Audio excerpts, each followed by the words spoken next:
Di dalam Maulid Simtud Durar ini beliau mengatakan apa? Wala'allallaha yanfa'u bihil mutakallima wassami.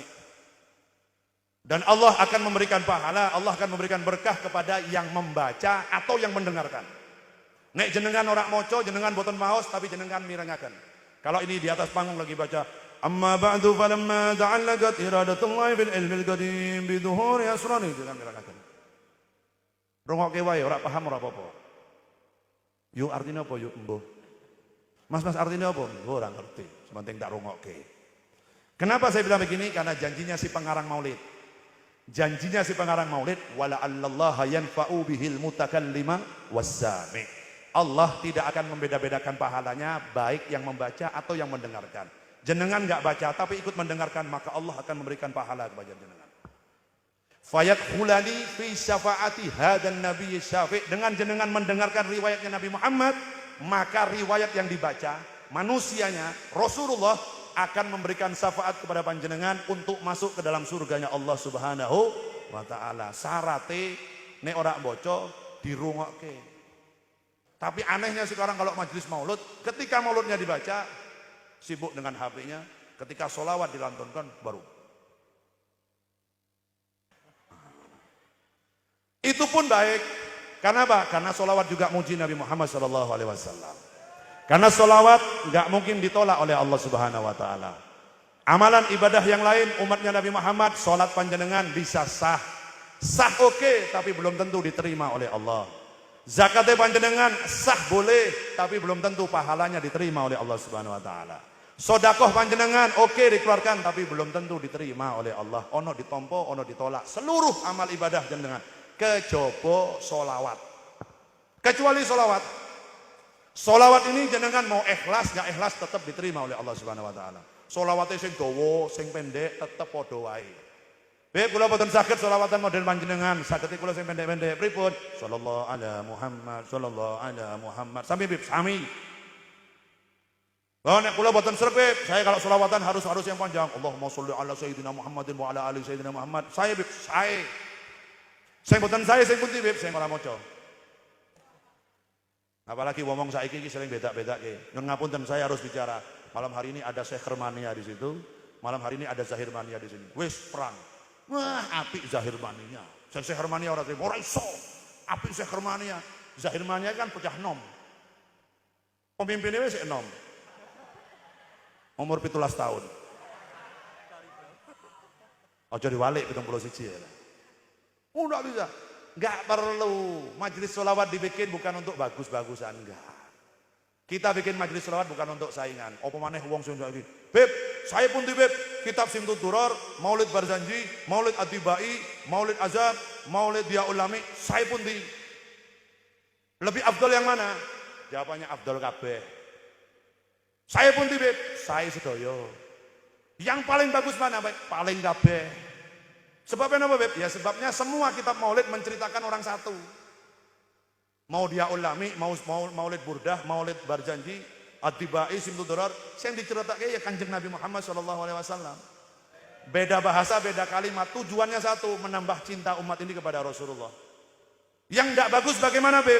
Maulud yang di, saya ngorapi, ini ada orang bocah maulud, kowe kakek mulut. Saya ngorapi, ini ada orang bocah maulud, saya ngerungoknya kakek mulut, al cangkemmu, cangkem. Terlalu banyak mulut. Ini sekarang lagi musim misalnya di mana-mana. Tapi di Pekalongan nggak ada. Di Pati juga semoga nggak ada. Soalnya akeh saiki wong nek ana mauludan ki geger.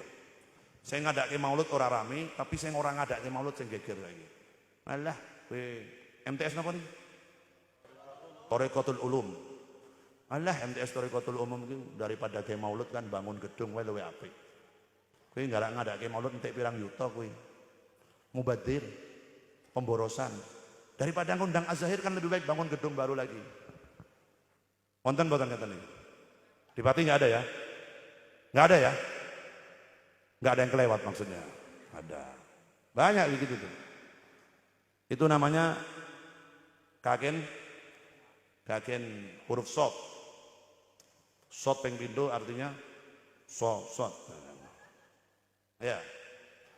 Orang seperti itu biasanya dulu ada. Iki ngopo ngadake maulud wong masjidnya urung dadi.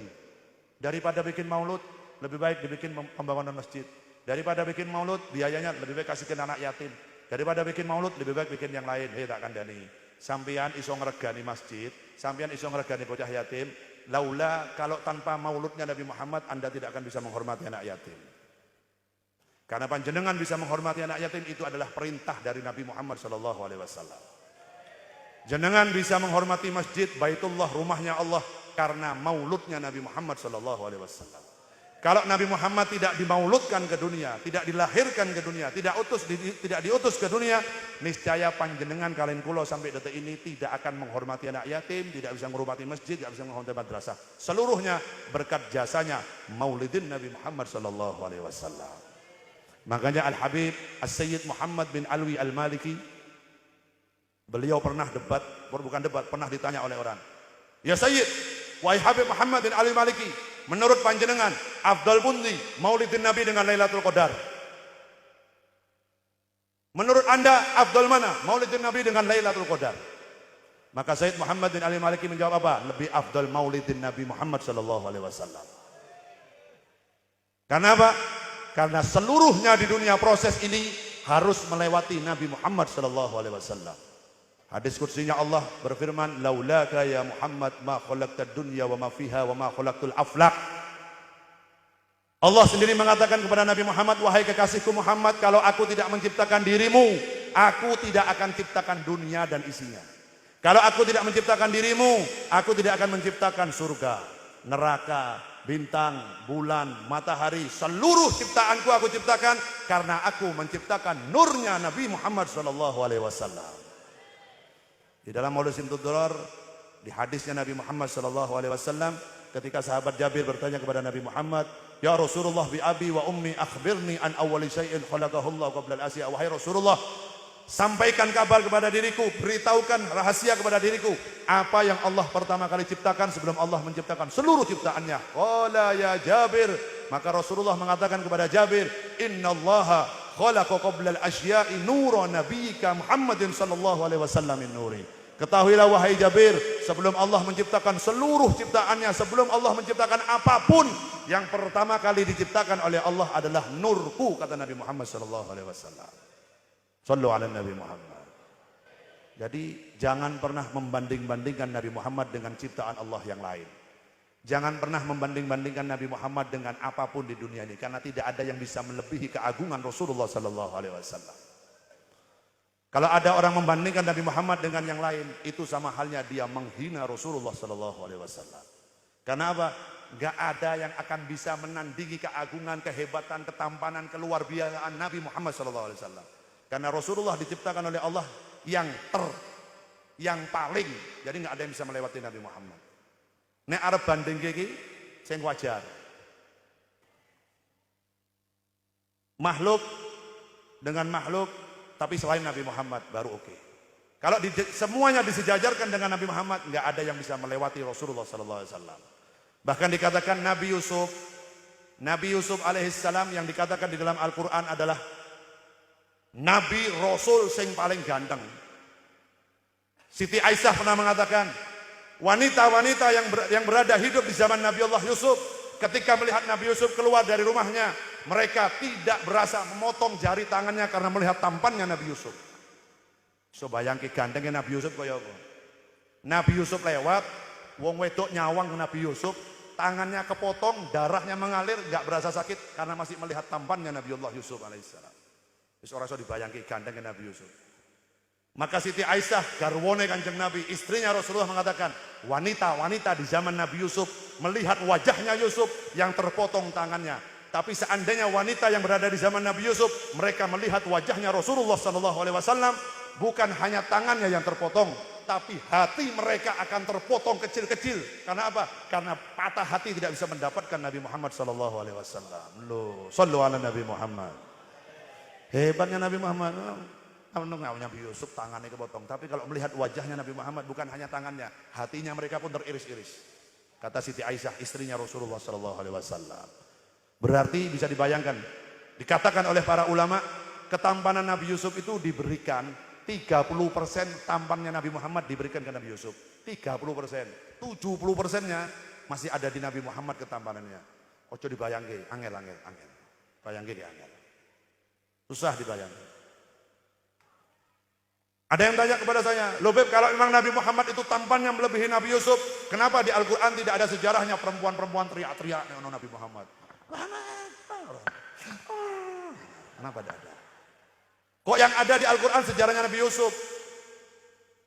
Di Al-Quran yang ada diceritakan wong sing paling ganteng Nabi Yusuf. Kenapa Nabi Muhammad tidak ditulis di Al-Quran? Nah, ini betone Kanjeng Nabi. Inilah bedanya Nabi Muhammad SAW. Allah tidak ingin kalau ada orang memandang wajahnya Nabi yang timbul syahwat, Allah nggak mau. Allah tidak ingin kalau ada wanita memandang wajahnya Nabi yang ada godaan setan, Allah nggak mau. Allah tidak ingin kalau ada orang memandang kekasihnya ini terus melupakan Allah, Allah nggak mau. Justru wanita-wanita di Mekah dulu ketika Rasulullah lewat, syahwatnya dimatikan oleh Allah Subhanahu wa taala.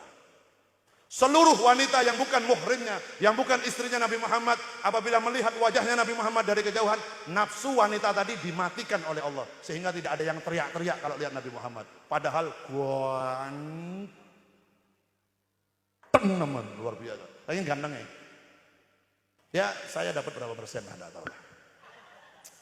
Mungkin saya kebagian 0,00000000001%. Tak mono. Wah jauh kalau Nabi Muhammad, luar biasa. Nggak ada yang bisa menandingi Nabi Muhammad. Rasulullah manusia paling sempurna. Makhluk ciptaan Allah paling komplit, paling sempurna Rasulullah. Nggak punya kekurangan sedikit pun. Nggak punya. Wanteng, gagah, wangi. Gimana? Sampai dikatakan di dalam kitabnya Rasulullah nggak punya tulang apa gini, jare wong Jawa. Tulang entong itu ora duwe. Jadi Rasulullah ora tau encok, ora tau rematik. Ora kaya wong pati. Maulutan sedelok tekan jam 11 geger. Iki bubar jam pira? Bayakku lara. HBP sholawatan terus iki. Tekan jam pira? Aduh, ngesuk piye. Nabi Muhammad enggak pernah. Nabi Muhammad enggak punya tulang belakang. Jadi Nabi Muhammad kalau duduk selalu tegak. Ora tahu Kanjeng Nabi ngene iki lho. Nek ana wedok. Aduh. Nabi Muhammad selalu begini kalau duduk. Perfect. Sempurna, enggak punya kekurangan. Seumur hidupnya Rasulullah kulitnya nggak pernah ditempeli laler babar blas. Kayak wong pati. Ora tau mandek. Nabi Muhammad kulitnya nggak pernah ditempeli laler babar blas. Kenapa? Karena parfum yang paling wangi di dunia ini nggak bisa mengalahkan wanginya keringatnya Rasulullah Sallallahu Alaihi Wasallam. Sallu ala Nabi Muhammad. Nglaler karo mambu sing wangi-wangi ora gelem. Laler karo sing wangi-wangi ora gelem, ora doyan. Laler seneng ning ndi? Wis paham dhewe lah. Di tempat sampah seneng, di toilet seneng. Jadi nek ana wong ditempeli laler iki ya sadar diri lah. Ndang boleh ndang adus. Berarti mambumu mambu. Ya itulah. Nabi Muhammad enggak pernah ditempeli laler babar blas. Yang kedua, Nabi Muhammad enggak pernah angop seumur hidup. Apa jare wong kene angop iki? Padha. Coba nek angop kaya apa? Sampean coba bayangke ngoco nang omah, ngoco. Angop dhewe. Wong paling ayu nang donya iki, tatkala angop foton, ayu apa ora? Lah iso. Ayu nemen Kaisan, terus angop. Ora apik babal blas. Wong lanang ganteng kaya apa tatkala angop, ilang gantenge. Allah enggak mau Rasulullah terlihat jelek. Allah enggak mau kekasihnya ini punya kekurangan. Makanya Allah membuat Nabi Muhammad ora tahu angop babar blas seumur hidupnya. Wanang Nabi Muhammad. Perfect, sempurna. Itu Rasulullah. Rasulullah kalau berjalan dengan orang yang dhuwur, isik dhuwuran Kanjeng Nabi. Ada orang dari Syria yang datang yang tingginya 2 meter lebih, kalau jajaran karo Kanjeng Nabi, isik dhuwur Kanjeng Nabi. Enggak bisa ngalahkan Nabi Muhammad. Perfect Nabi Muhammad. Enggak ada. Makanya kalau membandingkan sesuatu dengan Kanjeng Nabi, saya banding iki kentir. Napa? Salah kali itu salah. Ibaratnya nyun ngapunten ya, saya enggak mau nyebut merek, bukan promosi. Ibaratnya jeneng mau mengatakan apa? Api endi HP iPhone karo Nokia 3210. Ki wong kentir. 3210 ki WhatsApp-e be urung ono. Internetnya be urung ono, tapi ini dengan ini bagus mana? Ya aduh dul. Padha wae Beb enak ndi naik dokar karo naik mobil. Ki wong edan. Kalau tanya itu yang imbang. Nah, di dunia ini masalahnya nggak ada yang bisa mengimbangi Nabi Muhammad SAW. Makanya terakhir saya akan mengatakan pada panjenengan, kalau ada orang mengatakan tafsir atau mengartikan Nabiyil Ummi, dikatakan bahwa Nabi buta huruf, ojo terima. Disangkal kalimat itu. Kalau ada orang mengatakan bahwa Nabi Muhammad gak bisa nulis, gak bisa baca, didudukkan orang itu. Gak benar. Bukan itu artinya. Nabiyil Ummi bukan artinya orang sing ora iso baca, ora iso nulis. Kalau Nabi Muhammad gak bisa baca, gak bisa nulis, berarti bukan manusia sempurna, punya kekurangan. Kekurangannya apa? Ora iso maca, ora iso nulis. Tapi kenapa Nabi Muhammad diutus ke dunia oleh Allah, diberikan predikat Nabiyil Ummi, terkenal di dunia Arab bahwa Muhammad gak bisa nulis, gak bisa baca. Sebabnya apa? Sebabnya riwayatnya lihat dulu. Karena orang Arab zaman Nabi Muhammad dilahirkan, edan karo sair. Wong Arab edan karo sair. Orang Arab mendewakan penyanyi. Orang Arab mendewakan penyair. Makanya di zaman orang Arab, di zaman jahiliyah dulu, nek ana wong gawe pinter gawe sair, dipuja-puja. Dikasih duit berapapun yang dia mau asal bikin sair yang bagus. Ada orang di zaman Nabi Muhammad yang hidup namanya Hasan bin Thabit. Hasan bin Thabit ini wong paling pinter nek gawe sair. Luar biasa kalau bikin syair. Maka dia kalau setiap bikin syair, wah orang-orang kafir Quraisy ngasih, ayo ini duit berapa miliar, berapa ratus juta kamu mau bikin syair yang bagus, senang-senang. Edan karo syair wong Arab. Kalau ada penyair gila. Oleh karenanya, karena Nabi Muhammad akan menyampaikan firman Allah yang berupa Al-Quran, maka dibikin di kawasan orang-orang Arab itu dibikin terkenal bahwa Muhammad gak bisa baca, gak bisa nulis. Penopo, begini ceritanya. Ketika Rasulullah menyampaikan kepada sahabatnya, tadi malam malaikat Jibril datang kepada diriku menyampaikan wahyu dari Allah. Bagaimana bunyinya? Bismillahirrahmanirrahim. Alif lam mim. Dalikal kitabu la raiba fihi hudal lil muttaqin. Alladzina yu'minuna bil ghaibi wa yuqimunas shalah wa mimma razaqnahum yunfikun. Orang-orang Arab mengatakan apa? Saya yakin kalau ini firman Allah. Kenapa? Enggak mungkin Muhammad bisa kalimat seperti itu, bikin kalimat seperti itu. Kenapa? Dia enggak bisa baca, enggak bisa nulis. Jadi kalau dia mengatakan itu firman, yakin itu firman dari Allah Subhanahu wa taala. Ini rahasianya. Seandainya Nabi Muhammad dibikin terkenal bahwa orang yang pintar baca, pintar nulis, maka setiap Nabi Muhammad mengatakan, tadi malam malaikat Jibril bawa wahyu. Sini Allah ora percaya karanganmu dhewe. Pancen gue pintar nggak syair. Ini rahasianya. Jadi jangan asal menerjemahkan, oh Nabi Muhammad buta huruf, lagi kurang ajar kalau kanjeng Nabi. Gak mungkin Allah memberikan Quran kepada orang yang buta huruf. Sedangkan sastranya Al-Quran itu adalah paling tinggi di dunia. Mosok wong ora iso maca dikei Quran mbek Gusti Allah, kan aneh. Makanya Habib Lutfi di dalam pengajiannya selalu mengatakan, apa maknanya Nabiyil Ummi ar-Rasul la yahtaji ilal huruf. Nabi Muhammad orang butuh nulis, Nabi Muhammad orang butuh bocor, tapi Nabi Muhammad butuh ditulis dan butuh dibaca oleh umatnya. Kalau umatnya enggak menulis sejarahnya Nabi, kalau umatnya tidak membaca sejarahnya Nabi, maka umat ini akan kepaten obor. Orang ngerti sejarah Nabi ini. Nek orang ngerti sejarah Nabinya, maka hidupnya tidak akan sesuai dengan cara Nabinya. Maka hidupnya akan melenceng dari jalur Nabinya. Maka hidupnya tidak akan mengikuti sunnah-sunnahnya Nabi dan tidak akan mengikuti aturan Allah Subhanahu wa ta'ala. Ini pentingnya pembacaan Maulidin Nabi. Ini pentingnya pembacaan sejarah hidupnya Nabi Muhammad. Ben panjenengan uripe lempeng, ben panjenengan uripe ora mrono mrene, ben panjenengan gaya hidupnya tidak meniru orang-orang yang berlawanan dengan Nabi Muhammad sallallahu alaihi wasallam. Padha halnya nih MTS Thariqatul Ulum, iki jalan mencari ilmu yang paling tepat di MTS ini. Kuwi artine maksudnya sing gawe madrasah iki ya jalan mencari ilmu yang tepat ya nang madrasah iki. Supaya apa? Supaya panjenengan mengerti siapa Nabi Muhammad sallallahu alaihi wasallam. Wis jenengan ojo ngimpi muluk-muluk. Jenengan kalian kula manusia biasa gampang.